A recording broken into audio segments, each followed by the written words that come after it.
RRB NTPC 2025 under graduate লেভেলের 18 August 2025-এর third শিফটের যে প্রশ্নগুলো এসেছিল সেই প্রশ্নগুলো নিয়ে আজকে আমরা অ্যানালাইজ করব। ঠিক আছে, আর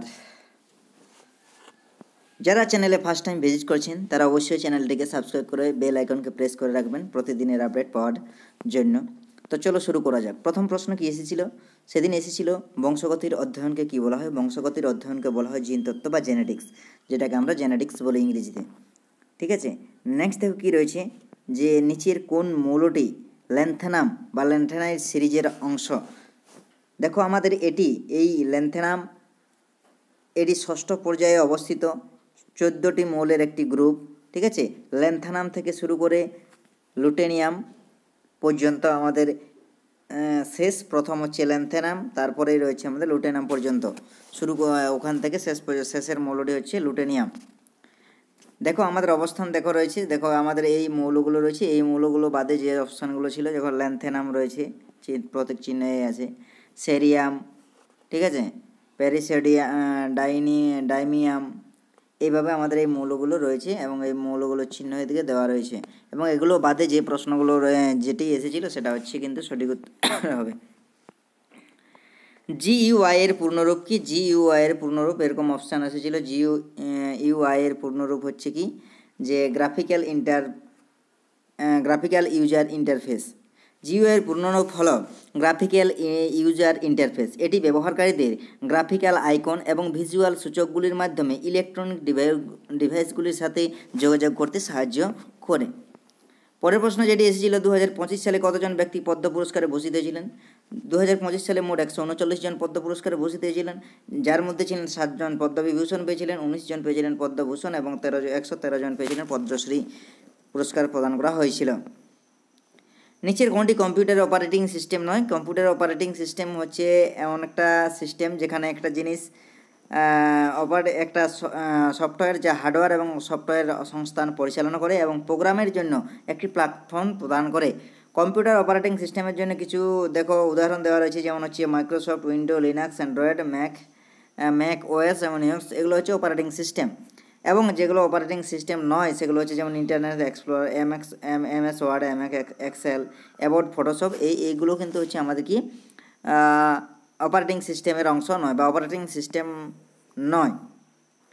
পরের প্রশ্নটি যেটা এসেছিল সেটা হচ্ছে 1962 সালে ভারত চায়না যুদ্ধ মূলত কোন ভৌগোলিক অঞ্চলের কোন নদী অববাহিকায় সংঘটিত হয়েছিল? 1962 সালের ভারত চীন যুদ্ধের দুটি ভৌগোলিক অঞ্চল ছিল লাদাখ এবং অরুণাচল প্রদেশ, যেখানে কোনো নির্দিষ্ট নদী অববাহিকা প্রধান ছিল না, বরং সীমান্ত বিরোধীর কারণে উচ্চতায় অঞ্চলগুলিতে যুদ্ধ সংঘটিত হয়েছিল।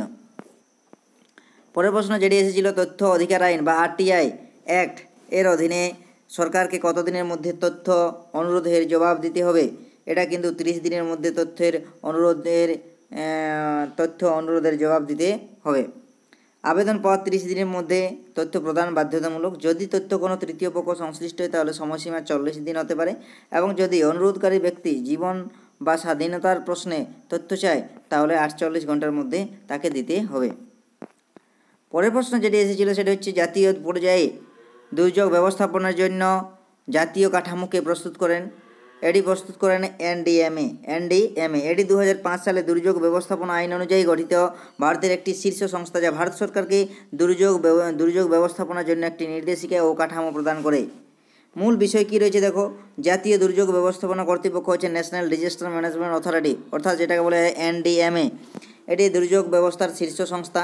এটি দুর্যোগ ব্যবস্থা নীতি 2009, ন্যাশনাল ডিজাস্টার ম্যানেজমেন্ট পলিসি 2009 এবং জাতীয় দুর্যোগ ব্যবস্থাপনা পরিকল্পনা 2014 বা যেটাকে বলে ন্যাশনাল ডিজাস্টার ম্যানেজমেন্ট প্ল্যান প্রস্তুত করে, যা দুর্যোগ ব্যবস্থার জন্য একটি সামগ্রিক এবং সক্রিয় কাঠামো প্রদান করে। এই কাঠামোটি সেন্ডাই ফ্রেমওয়ার্ক, একটি জাতিসংঘের কাঠামো অনুযায়ী তৈরি করা হয়েছে, যার লক্ষ্য দুর্যোগের ঝুঁকি হ্রাস করা। এনডিএমএ দুর্যোগ ব্যবস্থাপনায় সমস্ত পর্যায়ের প্রস্তুতি, প্রশমন, উদ্ধার এবং পুনর্বাসন কাজ করার জন্য সরকারি সংস্থাগুলিকে নির্দেশনা দিয়ে থাকে বা দেয়। পরের যে প্রশ্নটা এসেছিল সেটি হচ্ছে কি, সম্প্রতি কোন দেশ ব্রিক্সের সদস্য হয়েছে? তাহলে 6 জানুয়ারি 2025 ইন্দোনেশিয়া একটি পূর্ণ সদস্য হিসাবে আনুষ্ঠানিকভাবে ব্রিক্সে যোগদান করে। পরের প্রশ্ন যেটি এসেছিল 19তম প্রবাসী ভারতীয় দিবস 2025 কোথায় অনুষ্ঠিত হয়েছিল? তাহলে 18তম প্রবাসী 18 না 19 বলেছিল জানি না, 19 এখনো হয়নি। 18তম প্রবাসী ভারতীয় দিবস অনুষ্ঠিত হয়েছিল 8 থেকে 10ই জানুয়ারি 2025 সালে ভুবনেশ্বরের উড়িষ্যাতে। এটি প্রথমবার ভুবনেশ্বরে এই সম্মেলন আয়োজিত হয়েছিল এবং 17তম হয়েছিল 2023 এবং ইন্দোর মধ্যপ্রদেশের মধ্যে, এবং 18 হচ্ছে 2025 হয়েছিল এবং ভুবনেশ্বর উড়িষ্যার মধ্যে হয়েছিল।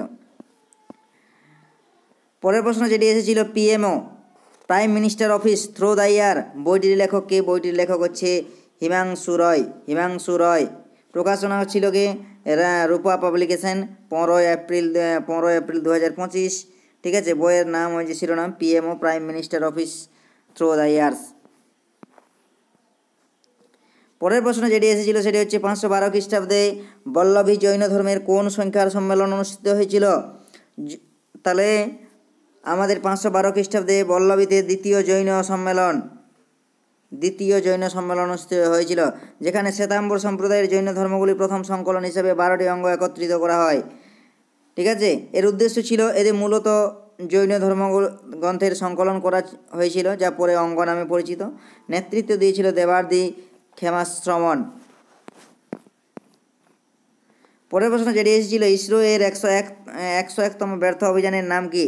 ইসরো এর 101তম ব্যর্থ অভিযানের নাম ছিল PSLV C61 EOS-9 মিশন, যা 18 মে 2025 তারিখে ব্যর্থ হয়, যখন PSLV রকেটের তৃতীয় পর্যায়ে যান্ত্রিক ত্রুটি দেখা যায় এবং EOS-09 স্যাটেলাইটটি মহাকাশে স্থাপন করা যায়নি। নেক্সট যেটি এসেছিল ভারতীয় সংবিধানের কোন অনুচ্ছেদে সাংবিধানিক সংশোধনী আনা হয় অনুচ্ছেদ কত নম্বর আর্টিকেল? আর্টিকেল 368 বা অনুচ্ছেদ 368। ভারতীয় মরুভূমি পূর্বে কোন পর্বতমালা রয়েছে? অর্থাৎ পার্বত্যের মরুভূমি বলতে থর মরুভূমির পূর্বে কোন পর্বতমালা রয়েছে? সেটা হচ্ছে কিন্তু আরাবল্লী পর্বতমালা। এই পর্বতমালা ভারতের অন্যতম প্রাচীন পর্বতমালা এবং রাজস্থান, হরিয়ানা এবং গুজরাট রাজ্যের মধ্যে বিস্তৃত। পরের প্রশ্ন যেটি এসেছিল কোন পর্বতমালা কাশ্মীর উপত্যকাকে হিমালয়ের অন্যান্য অংশ থেকে পৃথক করেছে? সেটি হবে সঠিক উত্তর কিন্তু পীর পাঞ্জাল পর্বতমালা কাশ্মীর উপত্যকার দক্ষিণে অবস্থিত এবং এটি হিমালয়ের প্রধান অংশ থেকে উপত্যকাকে পৃথক করে। এটি এই উপত্যকাকে উত্তর এবং উত্তর পূর্ব হিমালয় থেকে পৃথক করে দেয়। এই পর্বতমালার কারণে কাশ্মীর উপত্যকা ভৌগোলিকভাবে আলাদা একটি অঞ্চল হিসাবে গড়ে ওঠে। পরের প্রশ্ন যেটি এসেছিল 1947 থেকে 1991 এর মধ্যে ভারতের অধিকাংশ মানুষের পেশা কী ছিল? তো 1947 থেকে 1991 সালের মধ্যে বেশিরভাগ মানুষের পেশা ছিল কিন্তু কৃষি। স্বাধীনতার সময় দেশের জনসংখ্যা প্রায় 70 থেকে 75% কৃষিকাজে নিযুক্ত ছিল, যা ভারতীয় অর্থনীতির মেরুদণ্ড হিসেবে কাজ করে। এই সময় ভারত মোটামুটি কৃষিভিত্তিক পশ্চাৎপদ অর্থনীতি হিসাবে পরিচিত ছিল। নেক্সট প্রশ্ন এসেছিল যে 1929 সালে উইলিয়াম বেন্টিং কোন প্রথা নিষিদ্ধ করেন? 1829 না 1929 যাই হোক কিছু একটা বটে। 1829 সালে governor general Lord William Bentinck সতীদাহ প্রথা, কিন্তু আমাদের কি সতীদাহ প্রথা এবং লর্ড বেন্টিংয়ের সময় সতীদাহ প্রথা, যা বিধবাদের তাদের মৃত স্বামীর চিতার সঙ্গে জীবন্ত পুড়িয়ে ফেলার একটি হিন্দু প্রথা বা রীতি ছিল। তিনি বঙ্গ সতী প্রবিধান 1829 জারি করে এই প্রথাকে অবৈধ ঘোষণা করে এবং এই আইনকে নিষিদ্ধ করে সমাজের মানবাধিকারের একটি বড় পদক্ষেপ নেন। তামিল সঙ্গম যুগের দীর্ঘতম ব্যাকরণ রচনা কি? সেটা হবে কি তোলকাপ্পিয়াম। এটি তামিল ভাষা, কাব্যশাস্ত্র এবং ব্যাকরণের বিষয় লেখা আছে। সঙ্গম যুগের অন্যতম গুরুত্বপূর্ণ সাহিত্যকর্ম, যা তামিল ভাষা এবং সাহিত্যের নিয়মাবলী নির্ধারণ করেছে। এই গ্রন্থে ভাষার ধ্বনিবিজ্ঞান, শব্দতত্ত্ব, ব্যাকরণ এবং সাহিত্যশৈলী নিয়ে বিস্তৃত আলোচনা করা হয়েছে। পরের প্রশ্ন কি রয়েছে দেখো, রাওলাট আইনের 1919 সালে সময় কোন অঞ্চলে সামরিক আইন জারি করা হয়েছিল? সেটি কিন্তু কোথায় করা হয়েছিল? পাঞ্জাব অঞ্চলে সামরিক আইন জারি করা হয়েছিল। বিস্তারিত দেখো যদি রাওলাট অ্যাক্ট 1919 ভারতের স্বাধীনতা আন্দোলনে একটি ব্রিটিশ বিরোধী সরকার কর্তৃক প্রবর্তিত রিপ্রেসিভ আইন ছিল, যা আন্দোলন এবং সংবাদ মাধ্যমের উপর কঠোর নিয়ন্ত্রণ আরোপ করত। এই আইনের বিরুদ্ধে প্রতিবাদের কারণে 1919 সালে পাঞ্জাবের ব্যাপকভাবে অশান্তি ছড়িয়ে পড়ে। এর পরিপ্রেক্ষিতে ব্রিটিশরা পাঞ্জাবে সামরিক আইন জারি করায় কঠোর ব্যবস্থা গ্রহণ করে। বিশেষ করে অমৃতসরের জালিয়ানবাগ হত্যাকাণ্ড 1919-এর এই অবস্থার মধ্যে ঘটে।